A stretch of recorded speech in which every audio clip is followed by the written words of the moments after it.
നാലാം വർഷത്തിന്റെ അവസാനത്തിലേക്ക് റഷ്യയുടെ ഉക്രൈൻ യുദ്ധം നീങ്ങുമ്പോൾ കൂടുതൽ പാശ്ചാത്യ ശബ്ദങ്ങൾ അലാറം മുഴക്കുന്നു. റഷ്യ നിർത്താൻ പദ്ധതിയിടുന്നില്ല. ഉക്രൈനിന് ശേഷം റഷ്യൻ പ്രസിഡന്റ് വ്ളാഡിമിർ പുടിൻ തന്റെ സാമ്രാജ്യം യൂറോപ്പിലേക്ക് കൂടുതൽ ആഴത്തിൽ വികസിപ്പിക്കുന്നതിലാണ് ശ്രദ്ധ കേന്ദ്രീകരിച്ചിരിക്കുന്നതെന്ന് വിദഗ്ധർ അഭിപ്രായപ്പെടുന്നു.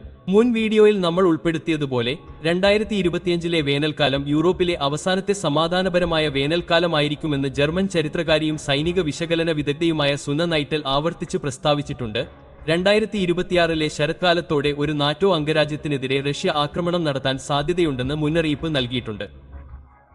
2027 ബാൾട്ടിക് രാജ്യങ്ങൾക്ക് റഷ്യ ഒരു പ്രാദേശിക ഭീഷണി ഉയർത്തുമെന്നും 2030 യൂറോപ്പിൽ വലിയ തോതിലുള്ള യുദ്ധം ആരംഭിക്കുമെന്നും ഡാനിഷ് പ്രതിരോധ ഇന്റലിജൻസ് സർവീസ് അല്ലെങ്കിൽ DDIS 2025 ഫെബ്രുവരിയിൽ മുന്നറിയിപ്പ് നൽകി, അമേരിക്ക ഇടപെടുന്നില്ലെങ്കിൽ.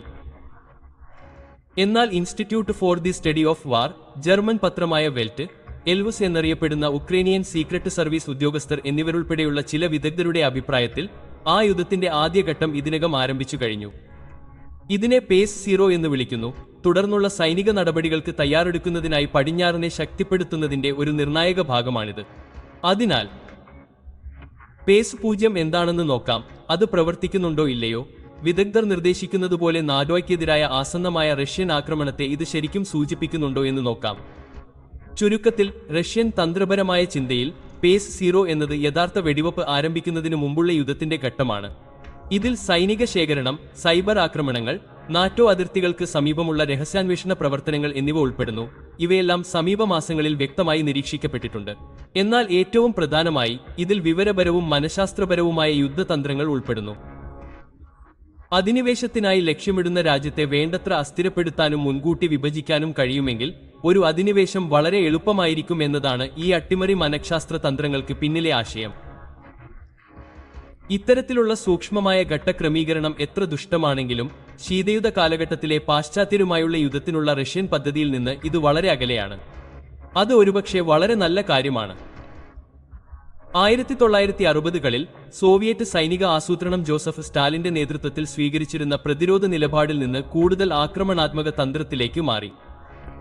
സ്റ്റാലിന്റെ മരണശേഷം വാർസോയിൽ തിങ്ങിനിറഞ്ഞ രാജ്യങ്ങൾ Soviet union, Albania, Bulgaria, Czechoslovakia, കിഴക്കൻ ജർമ്മനി, ഹംഗറി, പോളണ്ട്, റൊമാനിയ എന്നിവ നാറ്റോ ആക്രമണം അനിവാര്യമാണെന്നും മുൻകൂർ ആദ്യ ആക്രമണം ഏറ്റവും നല്ല പ്രതികരണമാണെന്നും നിഗമനത്തിലെത്തി.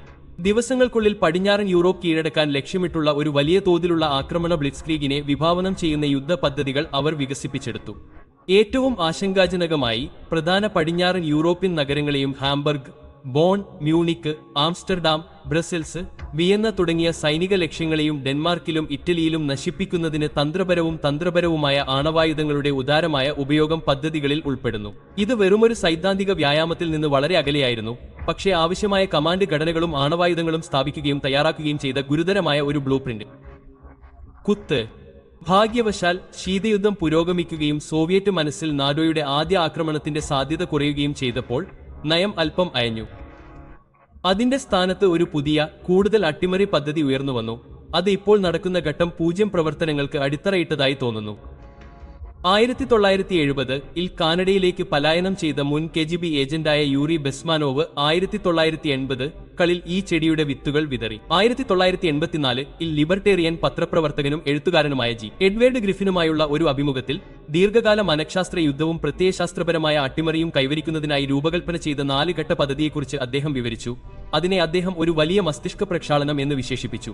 ഡീമോറൈസേഷൻ എന്നറിയപ്പെടുന്ന പ്രാരംഭ ഘട്ടത്തിന് 15 മുതൽ 20 വർഷം വരെ എടുക്കുമെന്ന് കണക്കാക്കപ്പെട്ടിരുന്നു.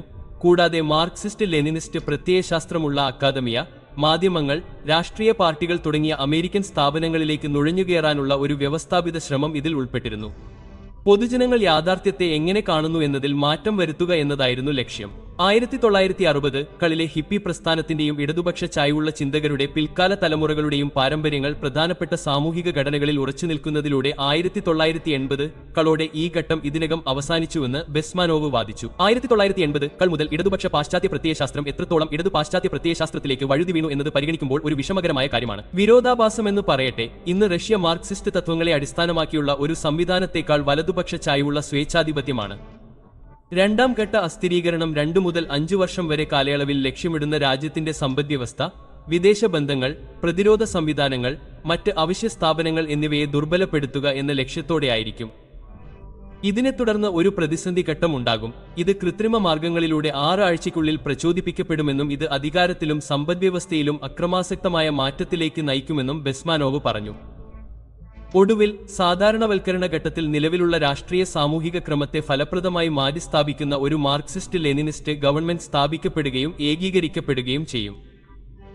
തീർച്ചയായും 1980കളുടെ അവസാനത്തിൽ സോവിയറ്റ് യൂണിയൻ തകർന്നു. 1990കളുടെ തുടക്കത്തിൽ അതും വാർസോ ഉടമ്പടിയും ചരിത്രത്തിന്റെ ചവറ്റുകുട്ടയിലേക്ക് എറിയപ്പെട്ടു. നാഡോയുടെ പതനത്തിനു മുമ്പ് നാഡോയിൽ എവിടെയും അത്തരമൊരു മാർക്സിസ്റ്റ് ലെനിനിസ്റ്റ് അട്ടിമറി പ്രചോദിത വിപ്ലവം നടന്നിട്ടില്ല. എന്നിരുന്നാലും ലോകമെമ്പാടുമുള്ള ജനാധിപത്യ അനുകൂല, സ്വേച്ഛാധിപത്യ വിരുദ്ധ അട്ടിമറി, ഭരണമാറ്റ പ്രവർത്തനങ്ങൾ എന്നിവയ്ക്കായി യുഎസും മറ്റ് വിവിധ പാശ്ചാത്യ അഭിനേതാക്കളും കെജിബിയുടെ നിരവധി സാങ്കേതിക വിദ്യകൾ ഉപയോഗിച്ചിട്ടുണ്ടെന്ന് ശക്തമായ ഒരു വാദം ഉന്നയിക്കാവുന്നതാണ്. നാഷണൽ എൻഡോവ്മെന്റ് ഫോർ ഡെമോക്രസി അല്ലെങ്കിൽ NED, ജോർജ് സോറോസിന്റെ ഓപ്പൺ സൊസൈറ്റി ഫൗണ്ടേഷൻ തുടങ്ങിയ സംഘടനകൾ Russia, Belarus, China, Zimbabwe, Egypt, Eritrea, Iran തുടങ്ങിയ ജനാധിപത്യത്തിന്റെ കോട്ടകളിൽ സ്വയം വ്യക്തിത്വമില്ലാത്തവരായി കണ്ടെത്തിയിട്ടുണ്ട്. കാരണം ഈ സംസ്ഥാനങ്ങൾ ബെസ്സനോഫിന് സമാനമായ അട്ടിമറി പ്രവർത്തനങ്ങൾ എന്ന് പറയുന്നതിനാലാണ്. സ്വേച്ഛാധിപത്യത്തിൽ നിന്ന് ജനാധിപത്യത്തിലേക്കുള്ള അഹിംസാത്മക വിപ്ലവങ്ങൾ എങ്ങനെ സംഘടിപ്പിക്കാമെന്നതിനെക്കുറിച്ചുള്ള തന്റെ പ്രധാന കൃതി തയ്യാറാക്കുന്നതിൽ ഇതിഹാസ ആക്ടിവിസ്റ്റ് ജീൻ ഷാർപ്പും KGB പ്ലേബുക്കിൽ വളരെയധികം മുഴുകിയതായി തോന്നുന്നു. ഗാന്ധി, AJ മസ്റ്റി, ഹെൻറി ഡേവിഡ് തുരു എന്നിവരിൽ നിന്നുള്ള ആശയങ്ങൾ ഉൾക്കൊണ്ട് KGB ഷാർപ്പ് ഒരു വ്യവസ്ഥാപിത അഹിംസാത്മക പ്രവർത്തന സിദ്ധാന്തം വികസിപ്പിച്ചെടുത്തു. അക്രമം അവലംബിക്കാതെ സ്വേച്ഛാധിപത്യ ഭരണകൂടങ്ങളെ വെല്ലുവിളിക്കുന്നതിനുള്ള 198 പ്രായോഗിക രീതികൾ തിരിച്ചറിഞ്ഞു. പലസ്തീൻ, മ്യാൻമർ, കിഴക്കൻ യൂറോപ്പ്, വടക്കേ ആഫ്രിക്ക എന്നിവിടങ്ങളിലെ വർണ്ണ വിപ്ലവങ്ങൾ, ഇന്ന് ദക്ഷിണേന്ത്യയിൽ നടക്കുന്ന ജനറൽ ഇസഡ് പ്രതിഷേധങ്ങൾ എന്നിവയുൾപ്പെടെ നിരവധി പ്രതിഷേധ പ്രസ്ഥാനങ്ങൾ ഈ ആശയങ്ങൾ വിജയകരമായി സ്വീകരിച്ചിട്ടുണ്ട്. അതിനാൽ ഈ മഹത്തായ ബ്രെയിൻ വാഷ് സോവിയറ്റുകൾക്ക് വളരെ അത്ഭുതകരമായി തിരിച്ചടി നൽകിയതായി തോന്നുന്നു. എന്നാൽ ഈ ജനാധിപത്യ പ്രക്ഷോഭങ്ങളുടെയെല്ലാം വിജയം കാണിക്കുന്നത് പോലെ അസ്ഥിരീകരണ തത്വങ്ങൾ പ്രവർത്തിക്കുന്നു. ഉക്രേനിയൻ എൽവുകളുടെ അഭിപ്രായത്തിൽ KGBയുടെ ഇപ്പോഴത്തെ അവതാരമായ റഷ്യയുടെ FSB ഇന്ന് വരാനിരിക്കുന്ന റഷ്യൻ ആക്രമണത്തിന് യൂറോപ്പിനെ സജ്ജമാക്കുന്നതിന് അതേ തന്ത്രങ്ങളുടെ പെട്ടിയിൽ നിന്നാണ് വരക്കുന്നത്. തീർച്ചയായും 1980കൾ മുതൽ കാലവും സാങ്കേതികവിദ്യയും ഗണ്യമായി മാറി. FSBയുടെ രൂപീകരണപരവും മനഃശാസ്ത്രപരവുമായ യുദ്ധതന്ത്രങ്ങൾ, സാധാരണയായി SOBകൾ എന്ന് വിളിക്കപ്പെടുന്നു, അതിനനുസരിച്ച് വികസിച്ചു. എന്നാൽ യുദ്ധത്തിന്റെ മാധ്യമം പത്രങ്ങൾ, റേഡിയോ, TV എന്നിവയിൽ നിന്ന് യൂട്യൂബ്, ഫേസ്ബുക്ക്, ടിക്ടോക്ക് എന്നിവയിലേക്ക് മാറിയിരിക്കാമെങ്കിലും തന്ത്രപരമായ ലക്ഷ്യം അതേപടി തുടരുന്നു. ഡ്രോണുകൾ, മിസൈലുകൾ അല്ലെങ്കിൽ ടാങ്കുകൾ വരുന്നതിന് വളരെ മുമ്പ് തന്നെ പൊതുജന മനസ്സിൽ മാൽവെയർ പോലെ പ്രവർത്തിക്കുന്ന പ്രചാരണം, മിത്തുകൾ, വിവരണങ്ങൾ എന്നിവയുടെ വ്യാപനത്തിലൂടെ മനസ്സുകൾ ഒരുങ്ങുന്നു. അത് ദേശീയ പ്രതിരോധ ശേഷിയെ ദുർബലപ്പെടുത്തുന്നു. അപ്പോൾ അവർ അത് എങ്ങനെ ചെയ്യും?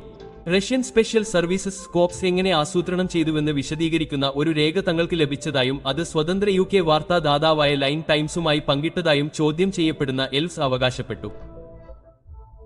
നമ്മുടെ രാജ്യത്തെ പൈശാചികവൽക്കരിക്കാനും മോസ്കോയുടെ അന്താരാഷ്ട്ര സ്വാധീനം കുറയ്ക്കുന്നതിനായി റഷ്യൻ വിരുദ്ധ വിവരണങ്ങൾ സജീവമായി കെട്ടിച്ചമക്കാനും ശ്രമിച്ചതിന് റഷ്യ അതിന്റെ 5 സംഭാവകരെ ഉപരോധിച്ചതിന്റെ ബഹുമതി അടുത്തിടെ പത്രം, വെബ്സൈറ്റ് നേടി. ലൈൻ ടൈംസ് അനുസരിച്ച് ഈ പ്രമാണം ശീതയുദ്ധകാലത്തെ ചാര നോവലിന്റെയും റെഫ്രിജറേറ്റർ പ്രവർത്തന മാനുവലിന്റെയും മോശമായി എഴുതിയ മനഃശാസ്ത്ര പാഠപുസ്തകത്തിന്റെയും മിശ്രിതമാണ്. ഒരു സ്കോപ്പ് തയ്യാറാക്കുന്നതിനും നടപ്പിലാക്കുന്നതിനുമുള്ള ഒരു ഘട്ടം ഘട്ടമായുള്ള ഗൈഡ്. ആദ്യഘട്ടം ലക്ഷ്യ രാജ്യത്തിന്റെ സാമൂഹിക ഘടന മാപ്പ് ചെയ്യുകയാണ്. FSB വിശകലന വിദഗ്ധർ വ്യത്യസ്ത സാമൂഹിക ഗ്രൂപ്പുകളെ ശ്രദ്ധാപൂർവം അൺപാക്ക് ചെയ്യുന്നു, നേതാക്കളെയും പങ്കാളികളെയും തിരിച്ചറിയുന്നു, കൂടാതെ ഈ ചെറിയ സമൂഹങ്ങൾ മൊത്തത്തിൽ എങ്ങനെ ഉറച്ചു നിൽക്കുന്നുവെന്ന് ഒരുമിച്ച് ചേർക്കുന്നു. തുടർന്ന് അവർ ചെറുകിട, ഇടത്തരം സംഘടനകളോടൊപ്പം പ്രധാന വ്യക്തികളെക്കുറിച്ചുള്ള അവരുടെ വ്യക്തിപരമായ സ്വഭാവങ്ങളും ശീലങ്ങളും വരെയുള്ള ഡോസിയർ ശേഖരിക്കുന്നു. പ്രത്യേകിച്ചും ഈ സംഘടനകൾക്കുള്ളിലും ചുറ്റുമുള്ളതുമായ മൊത്തത്തിലുള്ള മാനസികാവസ്ഥ, അവയിലുള്ള വിശ്വാസത്തിന്റെ നിലവാരം, നിലനിൽക്കാവുന്ന ഏതെങ്കിലും സംഘർഷങ്ങളും അപര്യാപ്തതകളും അവർ ശ്രദ്ധിക്കുന്നു. വിശകലന വിദഗ്ധർ വിശാലമായ പൊതുജനാഭിപ്രായവും പ്രാദേശിക പ്രവണതകളും നിരീക്ഷിക്കുന്നു. അവർ അയഞ്ഞ ബന്ധങ്ങളെയും ചൂഷണം ചെയ്യാൻ സാധ്യതയുള്ള മറ്റ് ദുർബല ഘടകങ്ങളെയും വേട്ടയാടുന്നു. ലക്ഷ്യമിടുന്ന സമൂഹത്തിലെ ആക്രമിക്കപ്പെടാവുന്ന മാനസിക ബലഹീനതകൾ. എന്നിരുന്നാലും ഈ വിശകലനം വെളിപ്പെടുത്തുന്നത് FSBക്ക് ശാരീരികമായി നേടാൻ കഴിയുന്ന കാര്യങ്ങളാൽ അതിനെ മയപ്പെടുത്തേണ്ടതുണ്ട്. അതാണ് അവരുടെ ആസൂത്രണത്തിന്റെ രണ്ടാം ഘട്ടം. അവരുടെ ഓപ്പറേറ്റീവ് വിഭവങ്ങളിലും പ്രവർത്തന അന്തരീക്ഷത്തിലും ഒരു നിയന്ത്രണം നേടുക. അവരുടെ സ്വന്തം ഓപ്പറേറ്റീവ് കഴിവുകളുടെയും വിഭവങ്ങളുടെയും കാര്യത്തിൽ ഇതുപോലുള്ള ചോദ്യങ്ങൾക്ക് ഉത്തരം നൽകാൻ അവർ ആഗ്രഹിക്കുന്നു. ഓപ്പറേഷനായി എത്ര ഓപ്പറേറ്റീവ്മാർ ലഭ്യമാണ്? അവർക്ക് ഏത് തലത്തിലുള്ള പരിശീലനമുണ്ട്? ഏതൊക്കെ പ്രത്യേകതകളിലാണ്? ഓപ്പറേഷനായി ഏതൊക്കെ സാങ്കേതിക അല്ലെങ്കിൽ രൂപീകരണ മനഃശാസ്ത്ര ആയുധങ്ങൾ ലഭ്യമാണ്? ഓപ്പറേറ്റീവ്മാരെ പ്രതിഫലം നൽകുന്നതിനോ സഹകരിക്കുന്നതിനോ ഏതൊക്കെ സ്വാധീന സ്രോതസ്സുകൾ ലഭ്യമാണ്? വൈദഗ്ധ്യം അല്ലെങ്കിൽ പ്രശസ്തി വഴി ബോധ്യപ്പെടുത്താൻ ഏതൊക്കെ അവസരങ്ങളുണ്ട്? പ്രവർത്തന സ്ഥലത്തിന്റെ വിശകലനം അത്രയും സൂക്ഷ്മമാണ്. ഓപ്പറേഷൻ എവിടെ, എന്തുകൊണ്ട് സംഭവിക്കുന്നു എന്നതിനെക്കുറിച്ച് വിശകലന വിദഗ്ധർ കഴിയുന്നത്ര വ്യക്തമായ ധാരണ നേടേണ്ടതുണ്ട്. സംഘർഷത്തിന്റെ മൂലകാരണങ്ങൾ അവർ പര്യവേക്ഷണം ചെയ്യണം, പ്രത്യേകിച്ച് അന്താരാഷ്ട്ര സമൂഹത്തിന്റെ കാഴ്ചപ്പാടുകളും ലക്ഷ്യരാജ്യത്തിനുള്ളിലെ പൊതുജനാഭിപ്രായവും പരിഗണിച്ച്. റഷ്യയോടും മറ്റ് പ്രധാന വിഷയങ്ങളോടും രാജ്യത്തിന്റെ സാമ്പത്തിക സാഹചര്യങ്ങളോടുമുള്ള പ്രാദേശിക ജനതയുടെ മനോഭാവം വിശകലന വിദഗ്ധർ എത്രത്തോളം നന്നായി മനസ്സിലാക്കുന്നുവോ അത്രത്തോളം അവരുടെ വിശകലനം കൂടുതൽ ഫലപ്രദമാകും. ഈ വിശകലനത്തിന്റെ ഉദ്ദേശ്യം ആളുകൾ എത്രത്തോളം സ്വാധീനിക്കാൻ സാധ്യതയുള്ളവരാണെന്നും അവരെ സ്വാധീനിക്കാൻ ഏറ്റവും മികച്ച ബട്ടണുകൾ ഏതൊക്കെയാണെന്നും വിലയിരുത്തുക എന്നതാണ്. പ്രാദേശിക മാധ്യമങ്ങൾ, സോഷ്യൽ നെറ്റ്വർക്കുകൾ, അനൗപചാരിക നെറ്റ്വർക്കുകൾ എന്നിവയുൾപ്പെടെ ലഭ്യമായ എല്ലാ ആശയവിനിമയ ചാനലുകളും അവർ ശ്രദ്ധിക്കുകയും പ്രവർത്തിക്കാൻ കഴിയുന്ന കോണുകൾ, സ്വാധീനിക്കുന്നവർ, സംഭാവകർ എന്നിവരെ തിരിച്ചറിയാൻ ശ്രമിക്കുകയും ചെയ്യുന്നു. സ്മാരകങ്ങൾ, കുറ്റകൃത്യ സ്ഥിതിവിവരക്കണക്കുകൾ, പ്രാദേശിക നിയമനിർവഹണത്തിന്റെ അവസ്ഥ എന്നിവയിലെ സാംസ്കാരിക ലാൻഡ്മാർക്കുകൾ പോലും അവർ ശ്രദ്ധിക്കുന്നത് പോലെ സൂക്ഷ്മമായി പ്രവർത്തിക്കുന്നു. ഈ തയ്യാറെടുപ്പ് വിശകലനം പൂർത്തിയായി കഴിഞ്ഞാൽ FSB സ്പെഷ്യലിസ്റ്റിന് അവരുടെ പ്രാഥമിക ലക്ഷ്യത്തിൽ നിന്ന് ആരംഭിച്ച് ദൗത്യത്തിന്റെ മാംസത്തിലേക്ക് എത്താൻ കഴിയും. അതിനർത്ഥം അവർ ഏത് തരത്തിലുള്ള കൂട്ടായ പെരുമാറ്റമാണ് മാറ്റാൻ ആഗ്രഹിക്കുന്നതെന്ന് തീരുമാനിക്കുക എന്നാണ്. അത്തരം പ്രവർത്തനങ്ങളിൽ വരാനിരിക്കുന്ന റഷ്യൻ അധിനിവേശത്തിനെതിരായ പ്രതിരോധം കുറയ്ക്കുകയോ പ്രാദേശിക ജനതയുടെ മനോവീര്യം കുറയ്ക്കുകയോ എതിർ സൈനിക ശക്തികളെയോ ഉൾപ്പെട്ടേക്കാം. പകരമായി റഷ്യൻ ഫെഡറേഷനെക്കുറിച്ച് കൂടുതൽ അനുകൂലമായ ഒരു ധാരണ വളർത്തിയെടുക്കുന്നത് പോലുള്ള കൂടുതൽ സൂക്ഷ്മമായ സമീപനം ശ്രമങ്ങൾക്ക് സ്വീകരിക്കാം. എന്നാൽ അവർ എന്ത് തീരുമാനിച്ചാലും ലക്ഷ്യം വ്യക്തമായ രീതിയിൽ പ്രസ്താവിക്കുകയും അത് നേടുന്നതിനായി ഒരു ടൈം ടേബിൾ സജ്ജമാക്കുകയും ചെയ്യുന്നു. തുടർന്ന് ഗണിതശാസ്ത്രപരമായ കൃത്യതയോടെ അവർ അവരുടെ ലക്ഷ്യങ്ങൾ തിരഞ്ഞെടുക്കുന്നു, അവരുടെ ദുർബലമായ ഉദ്ദേശ്യങ്ങളും മനോഭാവങ്ങളും കൃത്യമായി നിർണ്ണയിക്കുന്നു, ആവശ്യമായ ഫലം നൽകുന്നതിനായി മാറ്റേണ്ട പ്രത്യേക മാനസിക സവിശേഷതകൾ തിരിച്ചറിയുന്നു. ഡോക്യുമെന്റ് അനുസരിച്ച് ഏറ്റവും ദുർബലമായ സ്വഭാവവിശേഷങ്ങളിൽ ആഴത്തിലുള്ള സങ്കീർണതകൾ, വ്യക്തമായ സ്വഭാവ വൈകല്യങ്ങൾ, വൈകാരികമോ മാനസികമോ ആയ തകരാറുകൾ, അങ്ങേയറ്റത്തെ സംവേദനക്ഷമത തുടങ്ങിയ വ്യക്തമായ വ്യക്തിത്വ സവിശേഷതകൾ ഉൾപ്പെടുന്നു. വിശകലനം മോശമായി പ്രവർത്തിക്കുന്ന ഗ്രൂപ്പ് പ്രക്രിയകളെ താഴ്ന്ന ഫലങ്ങളായി എടുത്തു കാണിക്കുന്നു. ഉദാഹരണത്തിന്, സ്വേച്ഛാധിപത്യ നേതൃത്വ ശൈലി, അറിയപ്പെടുന്ന പക്ഷപാതങ്ങൾ, കർക്കശമായ സ്റ്റീരിയോടൈപ്പുകൾ, ആന്തരിക സംഘർഷങ്ങൾ, വിമർശനാത്മക ചിന്തയുടെ അഭാവം. വ്യക്തമായ ബലഹീനതകളൊന്നും വ്യക്തമല്ലെങ്കിൽ പെരുമാറ്റ ലക്ഷ്യപ്രവർത്തനങ്ങൾ പ്രവർത്തന മേഖലയിലെ ഏറ്റവും പ്രധാനപ്പെട്ടതും ആക്സസ് ചെയ്യാവുന്നതുമായ മാനസിക സ്വഭാവങ്ങളിൽ ശ്രദ്ധ കേന്ദ്രീകരിക്കും. ഈ സൂക്ഷ്മ ലക്ഷ്യങ്ങളും തന്ത്രങ്ങളും ഏകീകരിച്ചു കഴിഞ്ഞാൽ അടുത്ത ഘട്ടം അവ നടപ്പിലാക്കുന്നതിനുള്ള അൽഗോരിതങ്ങൾ രൂപകൽപ്പന ചെയ്യുക എന്നതാണ്. ജോലി വേഗത്തിലാക്കാൻ മുൻ പ്രവർത്തനങ്ങളിൽ നിന്നുള്ള കാറ്റലോഗുകളും ടെംപ്ലേറ്റുകളും കൂടിയാലോചിക്കുന്നു. സമ്മതിച്ച പദ്ധതികൾ നടപ്പിലാക്കാൻ ടീം അംഗങ്ങൾക്ക് ആവശ്യമായ കഴിവുകളില്ലെങ്കിൽ തീരുമാനങ്ങൾ വിദഗ്ധരുടെ അടുത്തേക്ക് റഫർ ചെയ്യുകയും ഒരു മനഃശാസ്ത്രജ്ഞനെ ടീമിലേക്ക് കൊണ്ടുവരികയും ചെയ്യും. പദ്ധതി നടപ്പിലാക്കാൻ ആവശ്യമായ വിഭവങ്ങൾ കുറവായിരിക്കുമ്പോൾ ആസൂത്രകർ അതേ ലക്ഷ്യങ്ങൾ കൈവരിക്കുന്നതിന് പരോക്ഷ വഴികൾ തേടുന്നു. സ്വാധീനിക്കാൻ എളുപ്പമോ വിലകുറഞ്ഞതോ ആയ ബദൽ പെരുമാറ്റ രീതികൾ തിരിച്ചറിയാൻ അവർ ശ്രമിക്കുന്നു, പക്ഷേ ഇപ്പോഴും ഉദ്ദേശിച്ച ഫലം നൽകുന്നു. ജോലികൾ, രീതികൾ, വിഭവങ്ങൾ എന്നിവ അനുവദിച്ചു കഴിഞ്ഞാൽ ഓപ്പറേഷൻ പ്ലാനിംഗിന്റെ അവസാന ഘട്ടം പ്രതീക്ഷിക്കുന്ന ഫലം കണക്കാക്കുക എന്നതാണ്. വിജയമായി കണക്കാക്കുന്നത് എന്താണ് എന്നതാണ് അവർ ഉത്തരം നൽകാൻ ശ്രമിക്കുന്ന ചോദ്യങ്ങൾ. പ്രക്രിയയിൽ നേരത്തെ തിരിച്ചറിഞ്ഞ പ്രസ്താവിച്ച ലക്ഷ്യവും ലക്ഷ്യത്തെ ആശ്രയിച്ച് വിജയം അളക്കാൻ ഏതൊക്കെ മെട്രിക്സുകൾ ഉപയോഗിക്കും, അല്ലെങ്കിൽ അതിന്റെ അഭാവം കണക്കിലെടുക്കുമ്പോൾ മെട്രിക്സുകൾ വ്യത്യാസപ്പെടും. ഉദാഹരണത്തിന്, എതിരാളിയുടെ സായുധ സേനയിലെ മനോവീര്യം കുറയ്ക്കുക എന്നതാണ് ലക്ഷ്യമെങ്കിൽ കീഴടങ്ങാനോ യുദ്ധം ചെയ്യാൻ വിസമ്മതിക്കാനോ സ്വാധീനിക്കാൻ ഉദ്ദേശിക്കുന്ന സൈനിക ഉദ്യോഗസ്ഥരുടെ വിഹിതം ആസൂത്രകർ നിശ്ചയിക്കും. എന്നിരുന്നാലും ഈ മെട്രിക്സുകളും അവ നേടുന്നതിനുള്ള വഴികളും കല്ലിൽ നിശ്ചയിച്ചിട്ടില്ല.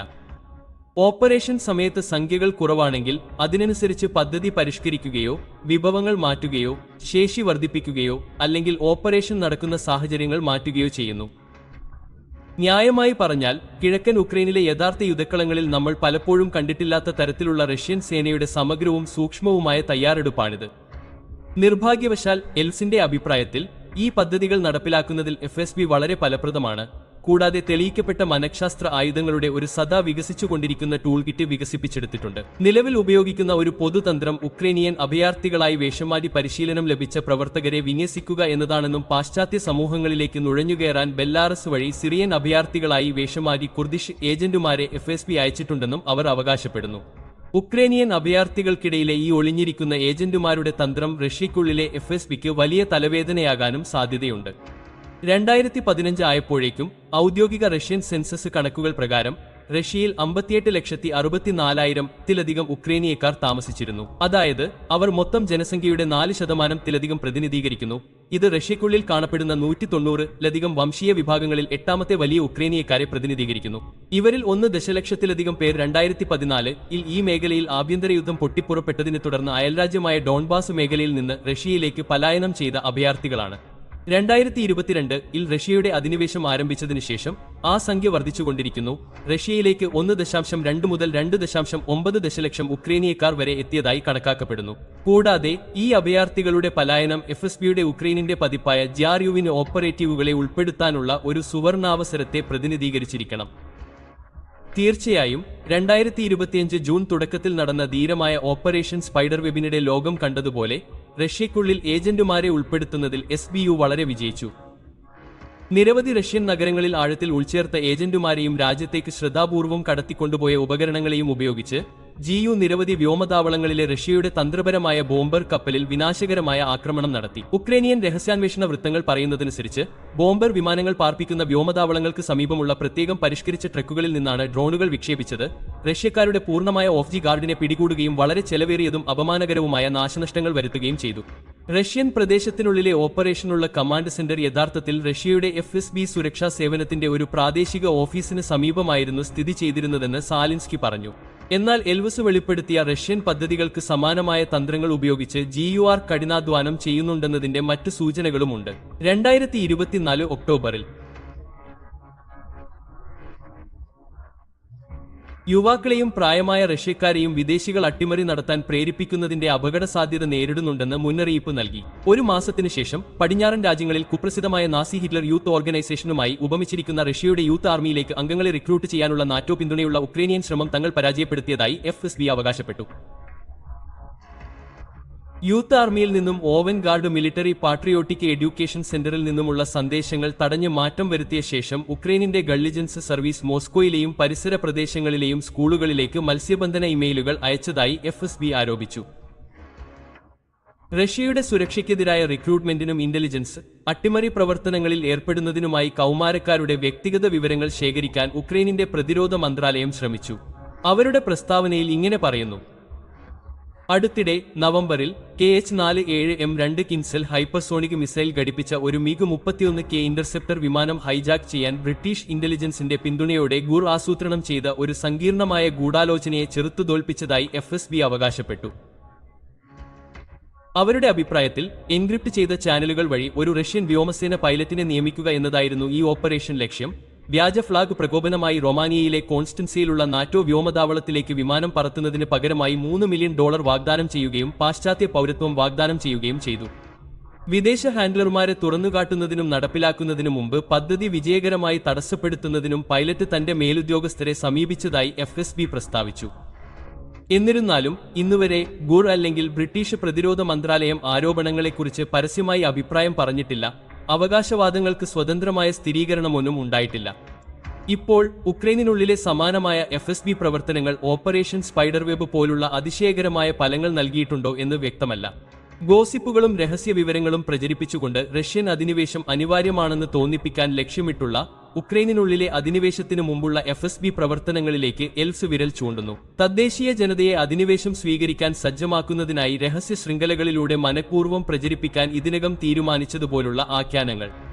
എന്നിരുന്നാലും റഷ്യയുടെ ഘട്ടം 0 എത്തി, നാറ്റോയുമായുള്ള യുദ്ധം ഇപ്പോൾ അനിവാര്യമാണ് തുടങ്ങിയ സെൻസേഷണലിസ്റ്റ് തലക്കെട്ടുകളുള്ള ഒരു വാർത്ത പ്രസിദ്ധീകരിക്കുന്നതിലൂടെ ബൈലൈൻ സമയങ്ങൾ ഗാർഡിനെ അതേ കാര്യം ചെയ്യാൻ സഹായിക്കുകയാണെന്ന് വിദഗ്ധർ മുന്നറിയിപ്പ് നൽകുന്നു. ഈ ഘട്ടത്തിൽ നടക്കാൻ സാധ്യതയില്ലാത്ത ഒരു അനിവാര്യമായ അധിനിവേശത്തെക്കുറിച്ചുള്ള ഭയം അവർ ഉണർത്തുകയാണ്.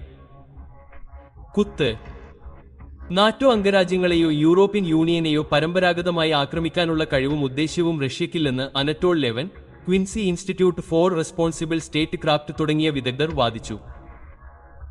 റഷ്യയുടെ തന്ത്രപരമായ മുൻഗണനകൾ, സൈനിക പരിമിതികൾ, റഷ്യൻ നേതൃത്വത്തിന്റെ സ്ഥിരമായ പ്രസ്താവനകൾ എന്നിവയുടെ സംയോജനത്തെ അടിസ്ഥാനമാക്കിയുള്ളതാണ് ഈ വിലയിരുത്തൽ. പടിഞ്ഞാറൻ യൂറോപ്പിലേക്ക് വ്യാപിക്കുന്നതിനേക്കാൾ ദേശീയ സുരക്ഷയുടെയും ചരിത്രപരമായ സ്വത്വത്തിന്റെയും അവിഭാജ്യമായി അവർ കരുതുന്ന ഉക്രൈനിലാണ് റഷ്യയുടെ പ്രാഥമിക ശ്രദ്ധ കേന്ദ്രീകരിച്ചിരിക്കുന്നതെന്ന് അവർ വാദിക്കുന്നു. പലരും വിശ്വസിക്കുന്നതുപോലെ റഷ്യ ഉക്രൈനിനെതിരായ യുദ്ധം തോൽക്കുകയും സാമ്പത്തിക തകർച്ചയുടെ വക്കിലായിരിക്കുകയും ചെയ്താൽ പുടിൻ ആഗ്രഹിച്ചാലും വലുതും ശക്തവുമായ നാറ്റോ സേനയ്ക്കെതിരെ എങ്ങനെ മത്സരിക്കുമെന്ന് കാണാൻ പ്രയാസമാണ്. ആക്രമണത്തിന്റെ ആദ്യ ദിവസം മുതൽ തന്നെ യൂറോപ്പിനെ കൂടുതൽ ആക്രമിക്കാൻ തങ്ങൾക്ക് ഉദ്ദേശ്യമോ പദ്ധതിയോ ഇല്ലെന്ന് റഷ്യക്കാർ ഉറച്ചു നിൽക്കുന്നു. സെപ്റ്റംബറിൽ നടന്ന UN പൊതുസഭയിൽ യൂറോപ്യൻ യൂണിയനെയോ നാറ്റോ അംഗരാജ്യങ്ങളെയോ ആക്രമിക്കാൻ തന്റെ രാജ്യത്തിന് ഉദ്ദേശ്യമില്ലെന്ന് റഷ്യയുടെ വിദേശകാര്യ മന്ത്രി സെർജി ലാവോ പ്രസ്താവിച്ചു. എന്നാൽ മോസ്കോയ്ക്ക് നേരെയുള്ള ഏതൊരു ആക്രമണത്തിനും നിർണായകമായ മറുപടി നൽകുമെന്ന് മുന്നറിയിപ്പ് നൽകി. യൂറോപ്പിൽ റഷ്യ അധിനിവേശം നടത്തുമെന്ന പാശ്ചാത്യ ആശങ്കകളെ പുടിൻ അസംബന്ധവും വിശ്വസിക്കാൻ കഴിയാത്തതുമാണെന്ന് തള്ളിക്കളഞ്ഞു. അവകാശവാദങ്ങളെ അസംബന്ധമെന്ന് അദ്ദേഹം പറഞ്ഞു. തണുക്കൂ, ശാന്തമായി ഉറങ്ങൂ, അദ്ദേഹം താഴ്മയോടെ അഭിപ്രായപ്പെട്ടു. എന്നിരുന്നാലും ഇക്കാര്യത്തിൽ ഒരുപക്ഷേ സാമ്പത്തിക നിരൂപകൻ ജെറാൾഡ് സെന്റിന്റെ നിരീക്ഷണം പരിഗണനയിലുണ്ട്. പൊതുജനങ്ങളുടെ കോപം തങ്ങളിൽ നിന്ന് അകറ്റി തങ്ങളുടെ ആഭ്യന്തര പ്രശ്നങ്ങളുടെ ഉത്തരവാദിത്തം ഒരു ബാഹ്യശത്രുവിന്റെ മേൽ ചുമത്താൻ ശ്രമിക്കുന്ന പൊതുജനങ്ങളുടെ കോപം തങ്ങളിൽ നിന്ന് അകറ്റുന്ന പ്രവണതയെക്കുറിച്ച് അദ്ദേഹം അഭിപ്രായപ്പെട്ടു. ഇത് പലപ്പോഴും രാഷ്ട്രത്തെ യുദ്ധത്തിലേക്ക് തള്ളിവിടുന്നു. റഷ്യ യുദ്ധത്തിൽ വ്യക്തമായി പരാജയപ്പെടുകയും ആഭ്യന്തരമായി നേരിടുന്ന സാമ്പത്തിക ബുദ്ധിമുട്ടുകൾ കാരണം വർദ്ധിച്ചുവരുന്ന അസംതൃപ്തി നേരിടുകയും ചെയ്യുന്ന സാഹചര്യത്തിൽ യുദ്ധം വികസിപ്പിക്കുന്നതാണ് മോശം സാഹചര്യത്തിൽ നിന്ന് രക്ഷപ്പെടാനുള്ള ഏറ്റവും നല്ല മാർഗമെന്ന് പുടിനും അദ്ദേഹത്തിന്റെ പിന്നിലുള്ള കടുത്ത വാദികളും കരുതിയേക്കാം. വീണ്ടും യൂറോപ്പിലും ഇത് സത്യമായിരിക്കാം. ജർമ്മനി, UK, ഫ്രാൻസ് തുടങ്ങിയ ഏറ്റവും ആഴത്തിലുള്ള സാമ്പത്തിക പ്രശ്നങ്ങളും രാഷ്ട്രീയ അസംതൃപ്തിയും നേരിടുന്ന പല രാജ്യങ്ങളിലും റഷ്യയുമായുള്ള യുദ്ധത്തിനുള്ള തയ്യാറെടുപ്പുകൾക്കുള്ള ആഹ്വാനങ്ങൾ ഏറ്റവും ഉച്ചത്തിൽ കേൾക്കുന്നത് യാദൃശ്ചികമല്ലായിരിക്കാം. എന്നിരുന്നാലും യൂറോപ്പിലുടനീളമുള്ള റഷ്യയുടെ രഹസ്യ പ്രവർത്തനങ്ങളിലേക്കും അവർ ഉയർത്തുന്ന ഭീഷണി ഒരു സാധ്യതയുള്ള അധിനിവേശത്തിൽ മാത്രമായി പരിമിതപ്പെടുത്തിയിട്ടില്ലെന്നും ശ്രദ്ധ ആകർഷിക്കുന്നതിൽ എൽസ് ഒറ്റയ്ക്കല്ല. TVN 24 നൽകിയ അഭിമുഖത്തിൽ പോളിഷ് പ്രധാനമന്ത്രി ഡൊണാൾഡ് ടസ് പ്രസ്താവിച്ചു.